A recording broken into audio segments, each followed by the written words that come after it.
We are in Switzerland. I'm still in Switzerland. Yeah. Julien, great to be here. Thanks for Welcome. having me at Domaine de Chantegrive. And yeah, I mean, it's my first time in the French-speaking part of Switzerland. I must say, like, you have a very, very privileged terroir to work here. I mean, you just showed me through the vineyards up there and standing there, of course, in the bursting heat, but with the view over Lake Geneva and then with the Alps in the background. Yeah, be careful here. We don't say Lake Geneva. We don't like it. We say Lac Léman. It's the real name of the lake. No, how is it called? Léman. Léman. Lac Léman. Yeah. Okay.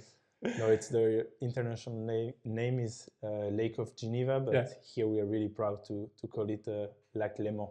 So, and for me, it's a really sensitive point, as I spend a lot of time on the lake. I'm really picky on that, and I like to defend my flag. I love it how you just like yourself immediately created like a bridge to our first question, I think. Yeah, exactly. Because before we start diving into the winery and drink some wine and talk about what's going on here, let's start with the questions that I ask every winemaker. So also for you, the first one, if you wouldn't be a winemaker today, what would be the alternative? Probably a grumpy guy in an office. No, I'm kidding. Hopefully I would be really happy in other field and probably in sport and any type of sport, or in the sport industry, coach or athlete. I don't know. I like being outside and doing sport as much as I do being in a winery and being in the cellar or outside in the vineyard. So yeah, I hope I would be a happy guy playing sport. And building back the bridge to my faux pas with the lake of the name. So you are a sailor, right? Yes, I was a professional sailor for 2.5 years. I had a professional contract, but then as time was running for my father here, and he had to step back for health issues, I decided to come back a bit quicker to the family business, and yeah, I'm really happy and proud to be back here, and I think it's really what I need is to be here. I miss really quickly this place when I travel, so I feel that here is my place, and that's where I can develop the best version of myself. So basically, either we find you here in the vineyards, or we find you on the lake sailing. Yeah, still plays a big role for you. Or in between at the gym. Or in between at the gym. I love it. Or in between on a bicycle. So when you reflect about your journey as a winemaker, and you think about some person who might have influenced you on the way, is there anybody specifically coming to your mind where you say this person had a really huge impact on your style of winemaking? So as of today, I don't think there is a person that really influenced my thinking and my way of making wine, but I would say it's more a philosophy, general trend, I would say, that I'm trying to follow is low intervention in winemaking. So not full natural wine, but being as close as possible as natural wine, or finding alternative to industrial wine making process. Yeah. So, you know, today a lot of people, or most of winemakers, they buy tannins from big companies, and we developed our own tannins from our own grapes, and we spend a lot of time doing R&D on this. And I think what drives me and what influences me is more people that are a bit outside of the wine industry, and I'm trying to take their ideas or their way of thinking about managing a business or how to develop a product. And the idea is to be my own version of myself and not to try to copy someone. I also really liked that, like when talking to you earlier today, I mean, you also like studied economics and commodity trading, yes, correct? Exactly. Right? And you have this like background of being like an athlete, and you also grew up in a winery. I think this all brings together like very different perspectives and very unique like traits into yeah, also like rethinking or thinking out of the box, right? In terms of I think I was a bit frustrated at some point. I was like, oh, I didn't do the traditional way of becoming a winemaker, and it's gonna be hard to prove to my peers that I'm doing a good job, you know. And but finally, I'm super happy that I went the other way around. That I did first more the macro stuff, and then come back to the micro stuff. So I'm pretty happy with the path, and I think it's paying off today. So wonderful. Third question for you, and this is a mean one. You and your personality as a bottle of wine. I think from outside I'm a Cabernet Franc, and probably inside I'm more of a Pinot Noir, and yeah, I'm in between yeah. I think I cannot still identify as a wine. I need to age a bit more. You need to age a little bit more. Yeah, okay, exactly. I can see that. So a little bit like rustic and strong from the outside, and a little bit like intellectual and soft and inspirational from the inside. Yeah, I think so. I like that. It's also like balancing like different experiences and perspectives, right? Yeah. I still have to find this balance yet. I still think that, yeah, I'm a bit early in my career to define myself as a wine. I think wine is more complex than me yet. I ask you again in 30 years, and let's see if maybe I'm still gonna be lost. But I have a feeling that is a good chance, because at the end of the day, that is part of being a winemaker, right? It's a lifelong journey. Yeah. And some people, I think, will never end that journey because they enjoy the process too much.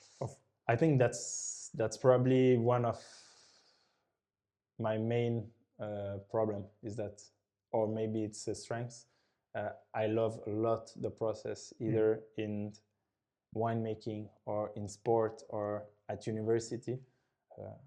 I like the process of learning, of acquiring knowledge, of improving, much more than the result. But I think there is something I remember from my own time when I was doing triathlon very actively. My coach back then always said his main goal with triathlon was the perfect race.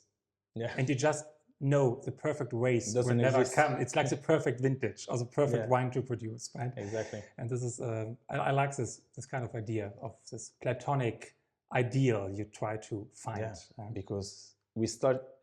Yeah, the last 3 years have been so different in terms of environment, and yeah, you just try to do the best every day with what you have, and I think that's the way I like to think. It's I wake up and I have my plan, and I do it, and the day after I repeat, and I try to improve day by day, and don't do the same mistake twice, and just keep improving. Amazing bridge to our fourth question. I say nature. What kind of associations come to your mind? I would say grape, because nature for me is my daily life, is being outside around my grapes and being in the vineyard. So when you say nature, I see grapes first. Maybe because these days I spend a lot of time outside. But yeah, for me, nature is more than this. It's not only one thing. It's this really complex environment, and we put a really strong focus in the domain on this. We don't only have vineyards. We also have fields for biodiversity. We have a permaculture garden, and we have hives as well. We have our own honey, and yeah, we try to make the nature the best as we can around us, and it also involves people and their environment to be the best to work in. And you work organically? Yes, it's an organic winery, and never pushing it too much, because for me it's quite obvious. It's for me it's pretty personal reason that I have an organic winery, and for my father was also a bit the same. For him it was pretty easy to switch to organic, and yeah, today it's the way it is. Organic is almost more a brand today than a way of thinking, and I try to stay in the opposite and not focus on branding it, but just make the environment the best as you can, and I truly believe that it helps you to grow better grapes that will help you to have better wine at the end, because the raw product is so important. If you have really bad grapes at the harvest, I don't believe you can make an amazing wine. But if you're a bad winemaker, but you can grow really, really good grapes, I think you can still make good wine. I like the perspective. With that being said, can you briefly introduce to us the Domaine de Chantegrive? So yes, Domaine de Chantegrive was founded in 1806, but our family is growing grapes, farming since 1524. So since 1524. Yes, exactly. And this building was founded in 1803, and it has a cellar since 1806, and it has grown from 3 hectares to 21 hectares in the last 45 years. And today we don't want to grow more. We want to focus on quality and make sure that that's my goal, is to make sure that when my son will be the age of, or my daughter, she will arrive in a couple of weeks now, if they want to take over the business, I can give them a really sustainable business. So that's my main goal today, and that's what my father did, and that's what my grandfather did to my father, and so on and so on. So I'm the 6th generation, and I hope there will be many more. I love it. Let's get something in the glass, because we talked so much about your wine and your winemaking, and I think it's getting warm. I didn't taste any yet, so I'm really excited actually. And while you give us a pour, what grape varieties are you working, the estate? So we mostly produce Chasselas, which is the traditional grape from our region, from Vaud. Then on the white, we also have Chardonnay, and we have Sauvignon Blanc. And we have one grape variety that was developed in Switzerland, in Nyon in Changin, agronomical station. It's called Doral. It's a cross between Chardonnay and Chasselas, and that we use for our sparkling wine. Okay.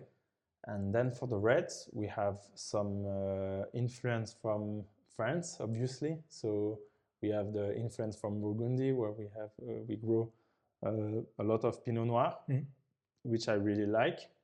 We also have some Gamay, and we have a bit more southern varieties from Bordeaux, like Cabernet Franc, Cabernet Sauvignon, Merlot, and we have some native grapes, Garra Noir and Gamay. Okay. So quite a portfolio, actually. Quite a portfolio, yes. We have 19 different products, and I think it's quite a lot already, and one natural wine that is out of the range. It's a really small production. I only do 500 bottles per year, but. And this is, as you told me before, this is really like no intervention wine, right? Exactly, so there you don't do anything anymore. Yeah. I just do a really nice pied de cuve, and that's it. It's the key for me is, again, it's the quality of the grape that will allow you to make a good natural wine. Yeah. It's grape-based, and I truly believe that all the wines, the good wines, they come from really good grapes. So, what are we tasting? So, as we walked before, Yeah. the first wine plot is called La Grivaz, and that's the Chasselas from this place. And why this wine is because La Grivaz is the oldest wine plot we have, or we can trace. We know it's it's owned by our family for more than 300 years. For more than 300 years, okay. Yes, and the first wine that had the name in the family, because before they were making wine, but they had no labels or whatever, was called La Grivaz. Okay. So yeah, we decided to keep this tradition, and for me it's representing a lot the history of my family with Domaine de Chantegrive and this really specific place, but also the tradition of our region, which is Chasselas, and which I think is a really beautiful wine that has a bright future with global warming, if I can say that. Is people tend to drink wine with a lower alcohol, a bit more acidity, more freshness, and Chasselas is amazing for that, because you drink one glass and you want a second glass, and after the second you want a third, and then it's a bottle, then it's 2 bottles, because it's really easy to drink, it's light, and it's a really elegant wine. So that's why I really enjoy Chasselas. I'm excited, definitely. And can you quickly explain maybe the Grand Cru? How is it in Switzerland with the classification? So it's not a classification that is country-based. Yeah. It's canton-based. So Canton-based, each area has its own criteria for Grand Cru. Okay. And for Vaud, it's I would say you have a cahier des charges. How do you call it? It's you have a protocol to follow to be able to call your wine Grand Cru. Okay. And you have a limitation in production and different rules to follow. Can every wine site become a Grand Cru if yes, you follow the in protocol? Vaud, everyone can get to Grand Cru. Okay. Yes, everyone. It's just on the willingness and of everyone. If you want to do it, you can do it. There is no restriction. Okay, thank you for quickly introducing that, because I always try to learn something new. Now I learned something new today, which I like. This is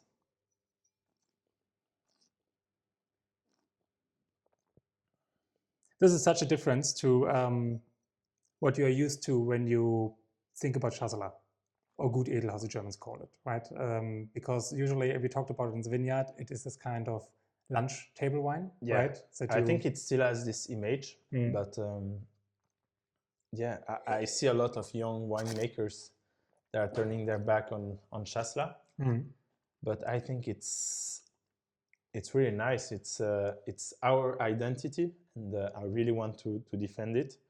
And here in La Grivaz, it's a wine a Chasselas that has a bit more body than, I would say, the really traditional Chasselas that is quite fresh and that has really low body. Here it's of course it has no tannins, but you feel a bit more volume in the middle of the. It's really, really, really substantial for me. As like, it's oily, it's deep, it's filling. It really has a full body character, actually. Yeah, exactly. Also, it's only, what did you say, 12.3% alcohol, you say? Okay. Yeah. It's really powerful in its structure. Yeah, so it's really powerful, but it stays pretty light. So you have something in mouth that is. But it's still demanding. Like that I want to have some. I would love to have some cheese with it, honestly, or some food, right? I mean, it's just it cries, give me some food, because I'm so well suited for it in a certain regard, right? But I can also understand why you say, like, from a, let's say, from a wine lover's perspective, I mean, a chilled bottle of this on the terrace, I wouldn't mind either. Yeah, you drink it a bit more cold, and it's perfect for a hot day on the terrace. So walk us through the process with the Chasselas here. So 2023, Yeah. Was So fairly really, difficult vintage for the white wines? no. Or, no, was a good vintage? It was a good vintage, a bit warm. So here 1/3 of the production I did the malolactic fermentation. On the rest I didn't do the malolactic fermentation. Then the wine are blend. 10% more or less is goes in oak for a couple of weeks, and then it's reassembled in the wine to give it a bit more body. I like to play with oak and stainless tank. I think it really helps the wine. Yeah, it's really classical way of making Chasselas. It's very simple, and as I said before, for me most of the work is done in the vineyards for this. So it was manual hand picking and really strict selection, and we make sure that we have really selective grape already in the vineyards, that the guys that work in the fields, they know what they cut, because for us it's really important that even if we have a sorting table here, we have really good quality, and Chasselas is really sensitive to any if actually to everything, right? Is it not like Yeah, really a little bit of a diva grape, to be honest? Also, yeah, of course. yeah. But in Chasselas is pretty tough to make, and you will, Exactly. if you can discuss with other winemakers in Switzerland, they will tell you that Chasselas is difficult to make. Yeah. And for the white wine, Chasselas is the toughest, and Pinot Noir will be the toughest for red. Yeah, I mean, Chasselas is extremely perceptible for both types of mildew, right? And I mean, it's not only in the vineyards, but it's also in the cellar. In the cellar, it's a really tough one. Okay. Yeah. So that is why we should be a little bit more proud drinking Chasselas, right? Yes, and elevating it a little bit. And I think I converted so many people from drinking Chardonnay or Sauvignon to drinking Chasselas. So that's why I really believe in this product. I think it has bright future, and all of my winemakers friends from different countries, when they come to Switzerland, they're so excited to taste Chasselas, because it's quite unique. You don't find it anywhere else. A little bit in south of Germany, but otherwise it's pretty. That's basically it. Yeah. Yeah. Maybe some Americans, some Californians probably have somewhere planted Chasselas. You find everything in California if you look for it. Usually say even the weirdest stuff. Yeah. Speaking about young people and exchange of ideas. I mean, you're also like good friends with Paul de Watteville from Domaine de Chantegrive, Exactly. and with some other guys here from around who come to the Cool Climate Wine Summit. So you basically have a little like trip together. It will be like a school trip, like a field trip, which is beautiful, because I always say like this is really what the Cool Climate Wine Summit should also be about. Of course, selling, but also like this networking that we want to create between the winemakers. This is something that is very important for you here, right? You have a very dynamic young group of people. You are inspiring each other. You are exchanging ideas. We try to meet a lot with some friends to discuss all topics that are related to our business. I say business because we don't only talk about winemaking. We also talk about accounting or marketing or different topics that affect us, or bureaucracy. Bureaucracy, let's talk about it. Yeah, exactly, bureaucracy and all that stuff. So we are trying to help each other and to find solution to be more efficient in our daily life and to be better. Because the more time we have to focus on our products, the better it is.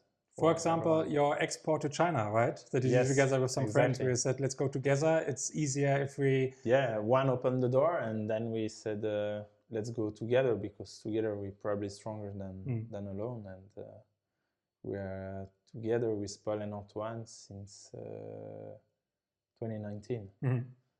So yeah, couple of containers now, and even if the economy is going down, we are still there, and we try to keep the fire alive. And I think that's now the main focus, is to keep the interest high and people involved and do events. And we will be back in China in November. And yeah, we try to be active in export. Yeah, that's why we also come together, the three of us, in Copenhagen next year. Also because I want to eat some nice food and go out and explore the city, I hope, because yes, of Copenhagen course. has so much to offer. No, but I really like the perspective, and I could also like feel when talking to you today before, like I really like that you come with some healthy ideas and perspectives to the whole like general crisis that everybody is talking about, right? Because we can contemplate like hours on end how bad the market is looking right now, and China's going down, and the US, and so on and so forth. But you are actually fairly realistic and optimistic about it, right? Yeah, I am. I just think that we are all winemakers in the same boat, and we need to find solution together to sell more wine and to get customers back to us.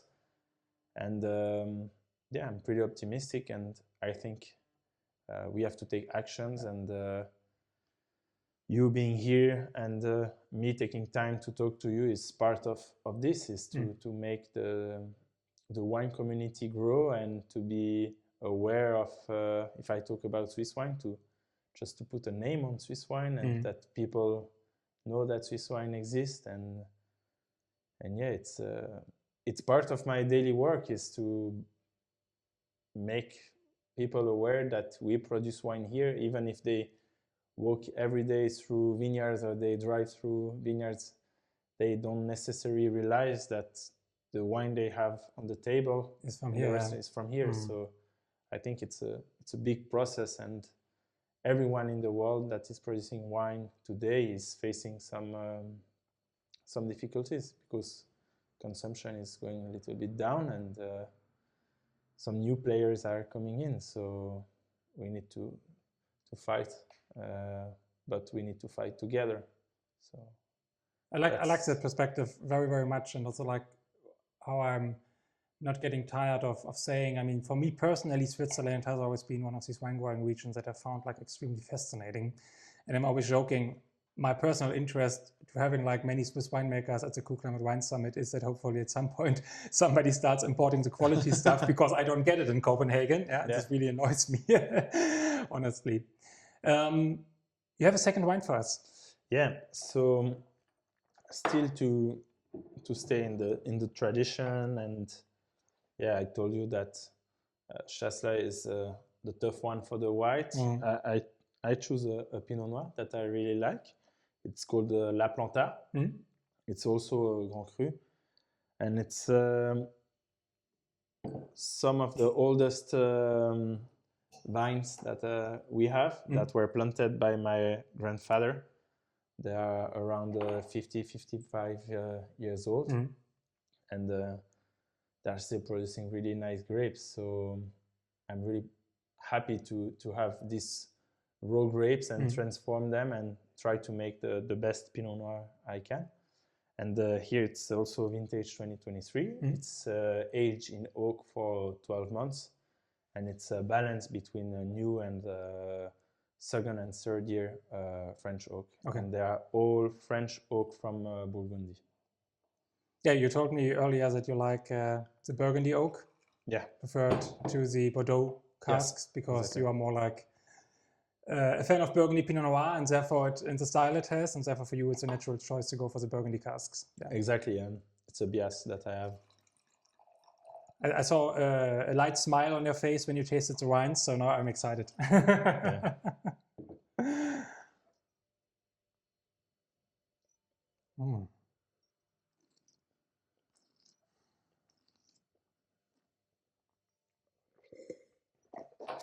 What I like from this Pinot Noir, it's still a bit young, but it's really fresh, fruity, but has a nice body already. And I really see a good aging potential in this wine. Totally. I mean, and I bottled it 3 months ago, yeah, and I'm starting to sell it now. And I'm almost tempted to wait a little bit before selling it, but I really enjoy this I can product. totally understand it. I mean, it has a little bit of like a reductive touch in the beginning in the nose, right? Which clearly shows us, okay, here's some more potential for like maybe settling a tiny bit, etc., etc. Yeah. But I really agree with you. It's juicy, it's fresh, it has a nice like complexity. Its acidity is strikingly fresh, very nice, Yeah. very smooth and soft tannins actually. Also really suiting this overall like full-bodied experience or medium-bodied, plus-bodied For experience. 12 months of aging in oak, I think the wood is really well integrated. Really well integrated.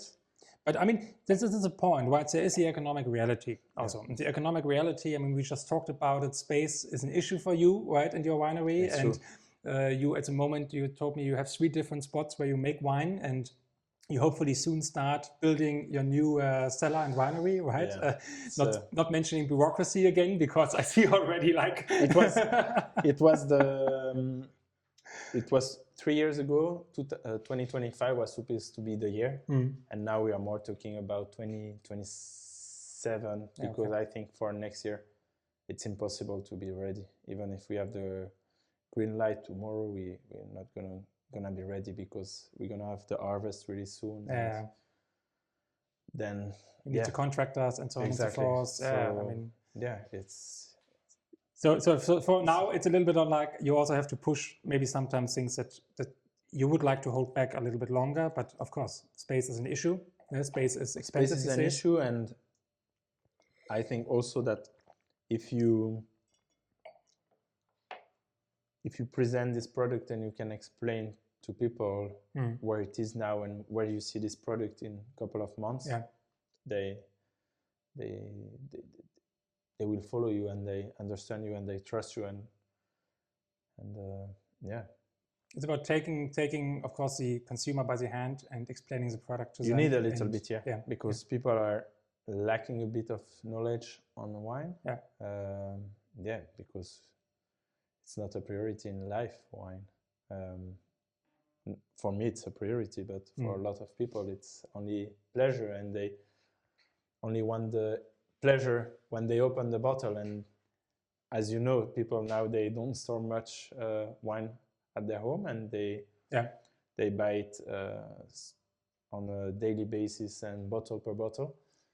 So they want wine ready to drink. So when you do a wine like this, you need a bit more explanation, a bit more education behind, because maybe the product itself today is not enough for them. That's a big challenge for winemakers. I agree, and this is definitely like let's say something I experienced now, so like in many talks, especially with German winemakers, because traditionally Germany had a very strong market for, let's say these couples in their 50s coming once a year to the wine region, and filling the SUV with like, I don't know, 60 cases of wine from like 4 different wineries. Completely over. And this time it's completely over. Everybody says the same. And it will never come back, because young consumers, as you yourself, they are more like on demand. On demand. They rather vote. They switch. They vote the bottle of wine if they want one, right? And this is something that winemakers have to understand. They open Just Eat or any kind of app and order 1 or 2 chilled bottles of Pinot Grigio if they feel in the mood for that night, right? And it's kind of interesting. I really enjoyed to slowly like round the interview off. I'm looking forward to have you and the other young guys from the region in Copenhagen in January. But I really enjoyed your fresh and young perspectives on it today, because it's really good to see that there are a lot of young winemakers who really think about the challenges the industry and the market is in right now and try to find alternative ways, right? But with that being said, where do you see yourself and Domaine de Chantegrive in 5 years? Hopefully in the new cellar. Physically. Fingers crossed. Finger crossed. No, I think as I said, I'm the 6th generation, and I really want to carry this, what has been done the last years, but life is changing much faster now than it used to be. So I don't know exactly. I go day by day, and I try to anticipate the challenges we face. And yeah, I hope I will be recognized by my peer as a good winemaker in 5 years, and a happy father of 2 kids. And yeah, that's where I see myself in 5 years. It sounds like a beautiful conclusion. Thank you for sharing your insights and your perspectives. And thank you for your time. I'll see you in Copenhagen latest. Yeah. Cheers. See you soon.